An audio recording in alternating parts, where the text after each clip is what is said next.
Dimension X. On stage tonight, Dimension X.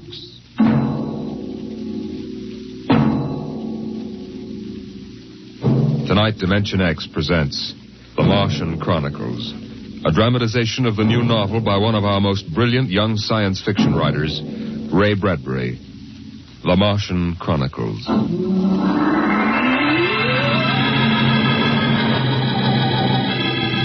January in the year 1999. 1 minute it was Ohio winter with doors closed, the panes blind with frost, icicles fringing every roof, children skiing on snowy slopes. And then a long wave of warmth crossed the small town, a flooding sea of hot air. Bye, Mom. I'm going out. William McClellan, you come back here. You know you can't go out in winter without a coat. You want to catch your death of cold? But it isn't cold. It's warm outside. It's rocket summer. Rocket summer? You know, like Indian summer.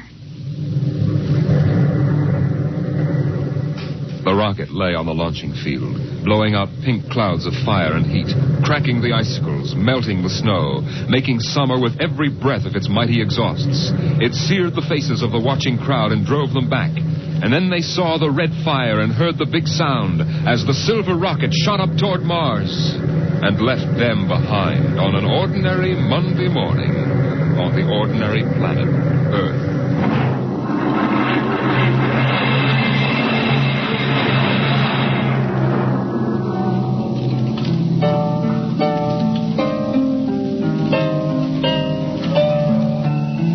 They lived in a house of crystal pillars on the planet Mars by the edge of an empty sea. And every morning you could see Ela eating the golden fruits that grew from the crystal walls, or her husband sitting alone in his room reading from a singing metal book over which he brushed his hand as one might play a harp.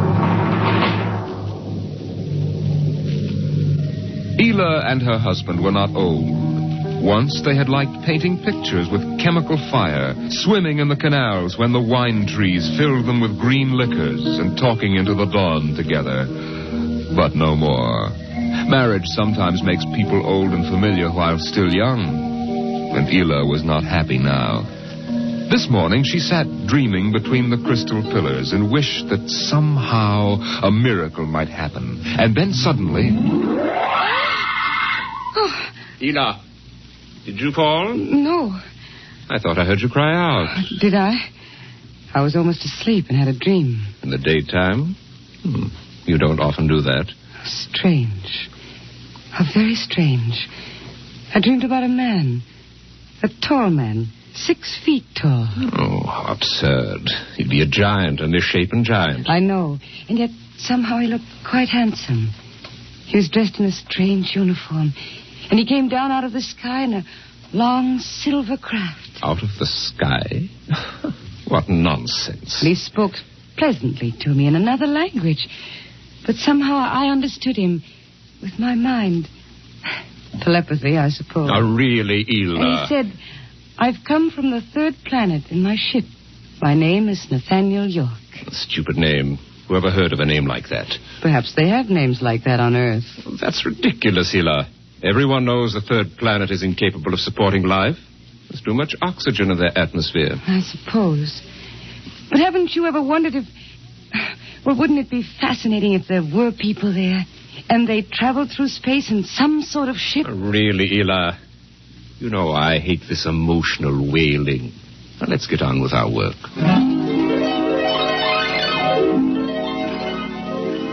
Evening came. The twin white moons of Mars were rising, and the house closed itself in like a giant flower. A wind blew among the pillars, stirring Ela's russet hair, crooning softly in her ear. And it was then that she began singing the song. Drink to me only thine eyes, and I will pledge with mine. Ela, what's that song? I don't know. What do you mean you don't know? I've never heard it before. Did you compose it? No. Yes. No, I don't know, really. I don't even know what the words are. They're in another language. It was part of the dream I had, I guess. Oh. You know, you haven't been yourself lately. It might do you good if we went away to the Blue Mountains for a week or so. What? Did you hear what I said? I'm sorry. I was watching the sky. You're certainly interested in the sky tonight. It's very beautiful. Well, what about my suggestion? Shall we leave for the Blue Mountains in the morning? You mean go away now? Oh, no. No? Why not? Why don't you want to go? I don't know. I just don't want to, that's all.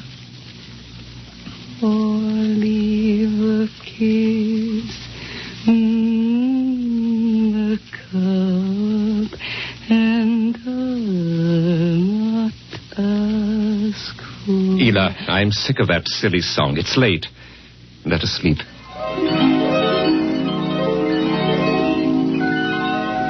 From the crystal walls poured a soft carpeting of mist to support Ela where she lay down to sleep. But through the night she tossed restlessly until just at dawn the dream recurred. Ela, wake up. What? Oh, what is it? You've been dreaming again. You talked in your sleep. Did I? Yes. What were you dreaming? Oh, the ship. It came from the sky again. And the tall man stepped out and talked with me. Telling me little jokes and laughing. What else happened? And then this Captain York... Oh, I can't. It's all so silly. Tell me. He said I was beautiful. And then he kissed me. I thought so. What else? Why, Eel, you're so bad-tempered. It's only a dream. Is it? You know I can read your mind. You can't keep secrets from me. Well, all that happened was this Captain York told me... Well, he told me he'd take me away in his ship into the sky. Take me back to his planet with him. It's quite ridiculous, really. Ridiculous, is it? You should have heard yourself. Fawning on him, talking to him, singing with him all night. In your dream, he landed in Green Valley, didn't he? Please. And he told you he was coming today. Yes. But what's come over you? It was only a dream. You can't be jealous of that. No, I suppose not. Forgive me. I'm being childish. Eel, you're sick. You've been working too hard. No, I'm all right. But perhaps you're right. Maybe I could use a little relaxation. Yes. I think I'll take the morning off and go hunting. Hunting? Yes, in Green Valley.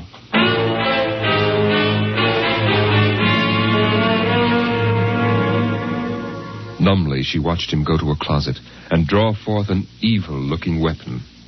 And then her husband was gone, walking toward Green Valley. And Ela waited, watching the sky for an unknown thing, trembling with a nameless fear. And then it happened. A whirring, rushing sound. The warmth as of a giant fire passing in the air. The gleam of metal in the sky. He's come. It's true. The dream is true. The rocket vanished over the hill. The sky was empty again. And trembling, Ela waited again, looking toward Green Valley and seeing nothing. Listening for sounds and hearing nothing. Until... a shot sounded, very sharply. The sound of the evil weapon. Oh, no.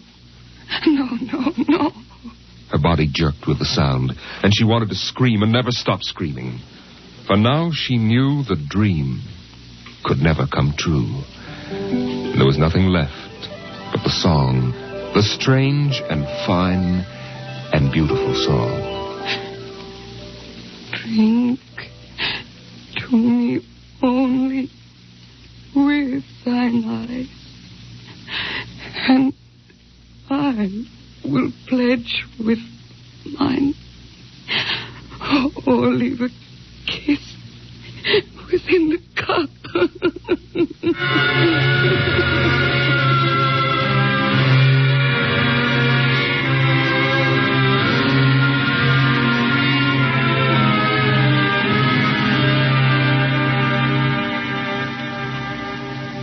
But still the rockets came.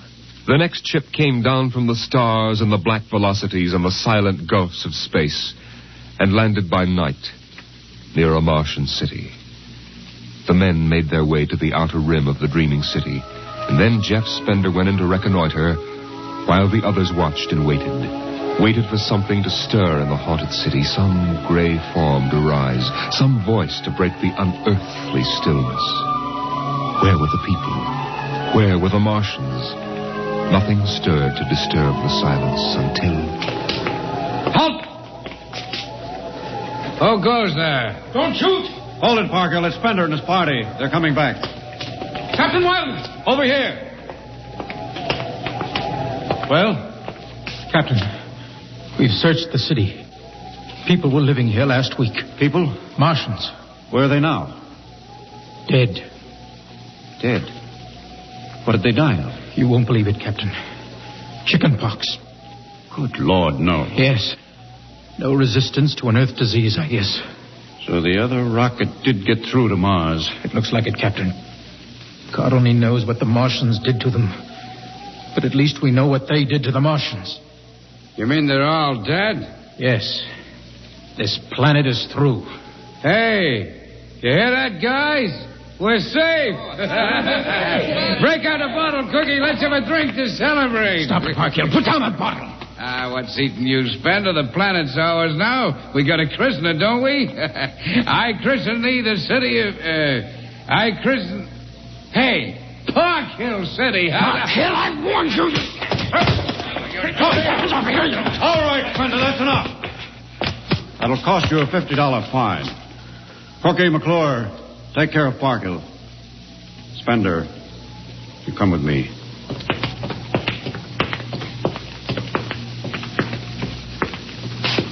All right, Spender, why did you hit him? I don't know, Captain. I was ashamed, I guess. Ashamed of Sam Parkhill and the noise and the spectacle the whole crew is making. It's been a long trip. It's only natural they'd want to have their fling. Yes, but where's their sense of what's right? Their respect for what's happened here?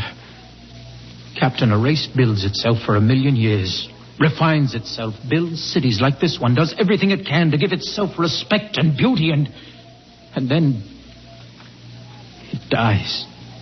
Of what? Not anything fine or majestic or fitting, but a dirty little thing like chickenpox. And Sam Parkhill wants to celebrate. I know, Spender, but you've got to remember you've a different way of seeing things. I'm seeing things all right. I'm seeing what we'll do to Mars. We'll rip it up, rip the skin off, ruin it the way we've ruined our own planet. Captain, look at the city. It may be the last time you'll ever see it this way. Beautiful in the moonlight, isn't it? Yes. There's a poem by Byron that describes it, and how the Martians would feel tonight, if there were any of them left. So we'll go no more a-roving so late into the night.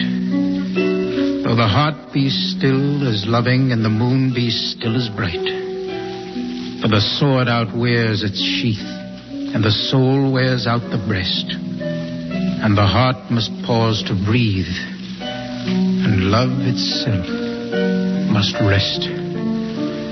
Though the night was made for loving and the day returns too soon, yet we'll go no more a-roving by the light of the moon. Without a word, the Earthmen stood and looked at the city. The bottle lay shattered at Sam Parkhill's feet, and the sour stench of liquor filled the cool air. The men of Earth had come to Mars.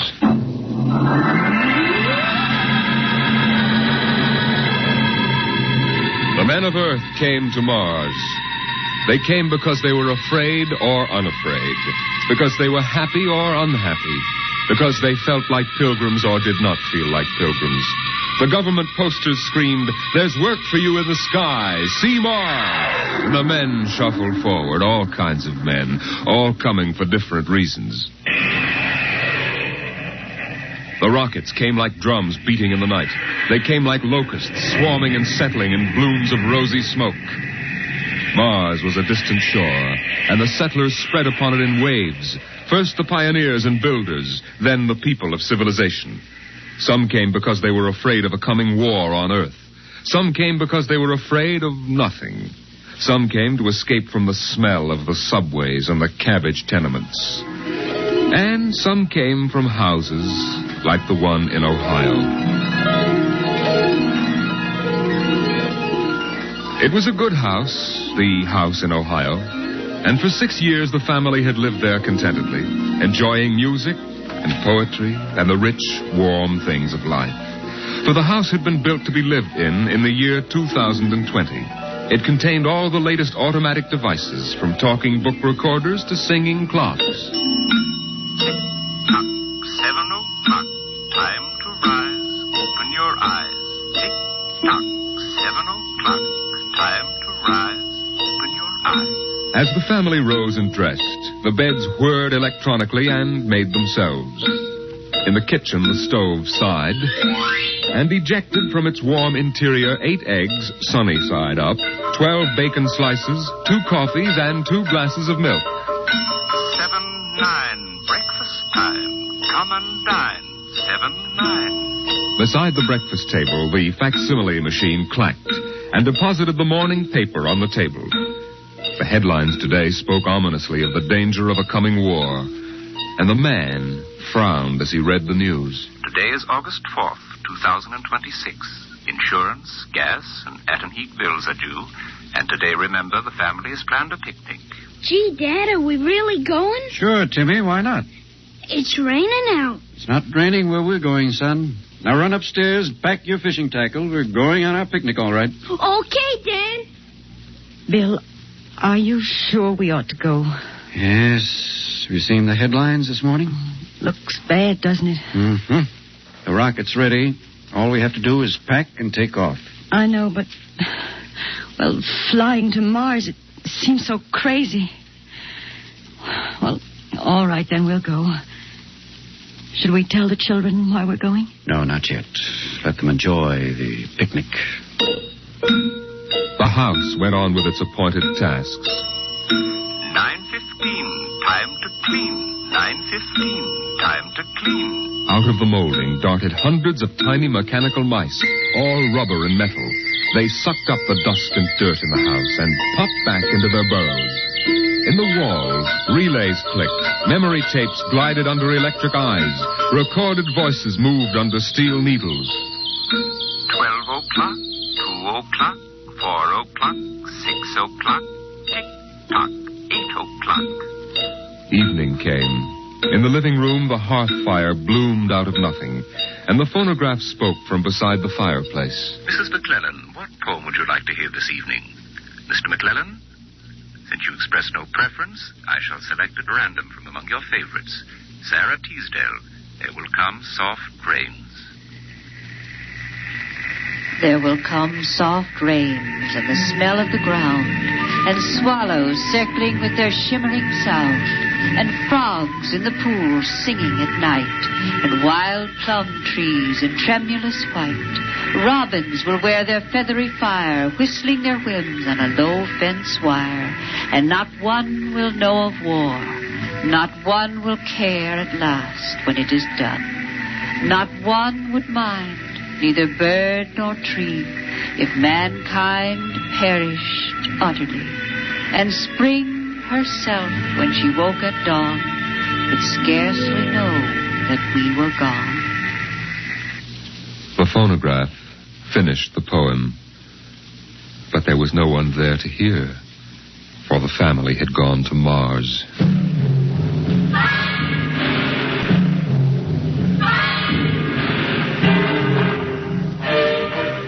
On the Martian desert beside the highway, there rose a blare of red and yellow neon lights that spelled the death of Jeff Spender's dream.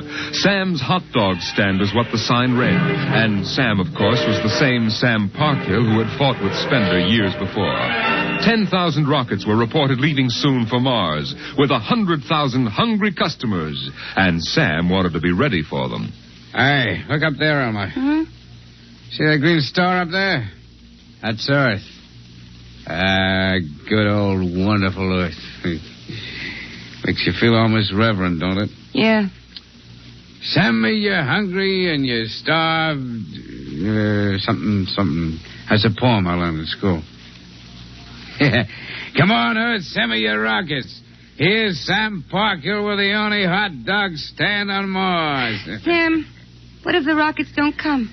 What if there's a war on Earth? Don't worry, they're coming all right. Ain't nothing gonna happen to spoil my plans, baby. I figured it all out. Sam! Hey, Sam, look up there. Earth! Oh, what? Oh, no. It's catching fire. It's burning. Oh, no, that can't be Earth. Helmut, they can't do this to me. I got all our money invested in this place. Go ahead, Sam. Switch on more lights. Turn up the music. Get the hot dogs on the fire. There'll be another batch of customers coming along in about 100 million years. Oh, no, it couldn't be. What a swell spot for a hot dog stand. Let you in on a little secret, Sam. This looks like it's going to be an off-season.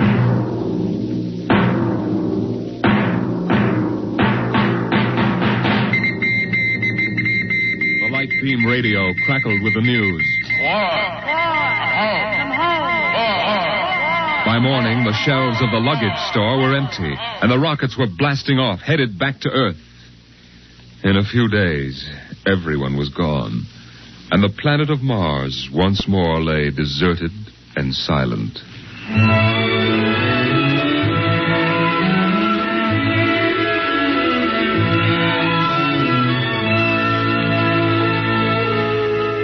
And then, after all the rest had gone, one last rocket landed on Mars. A small, family-sized rocket come all the way from Earth.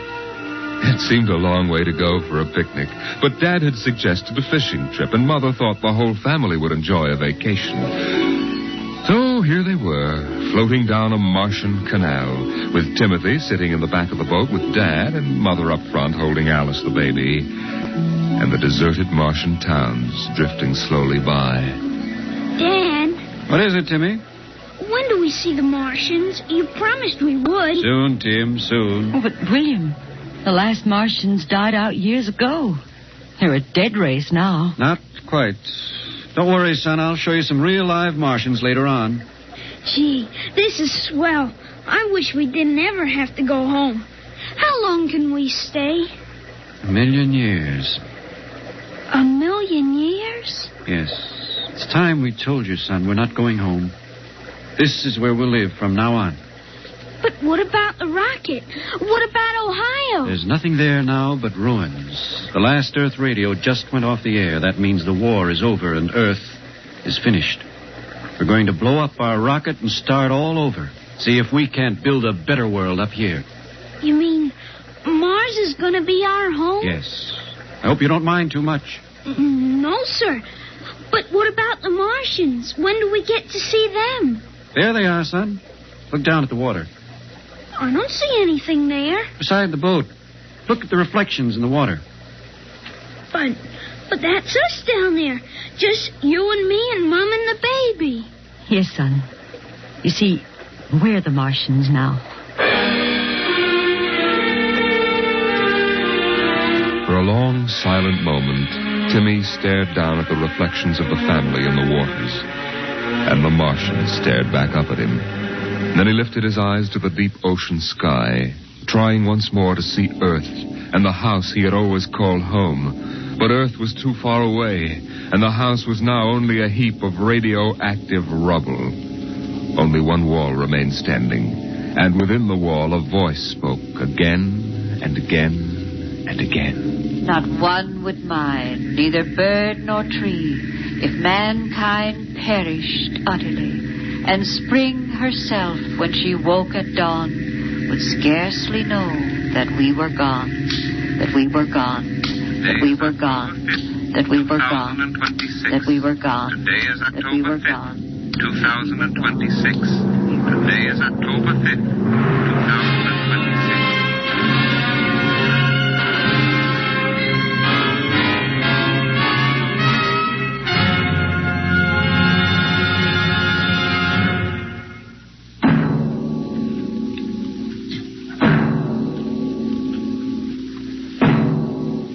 You have just heard The Martian Chronicles, a dramatization of highlights from the new novel by Ray Bradbury. The world of Dimension X.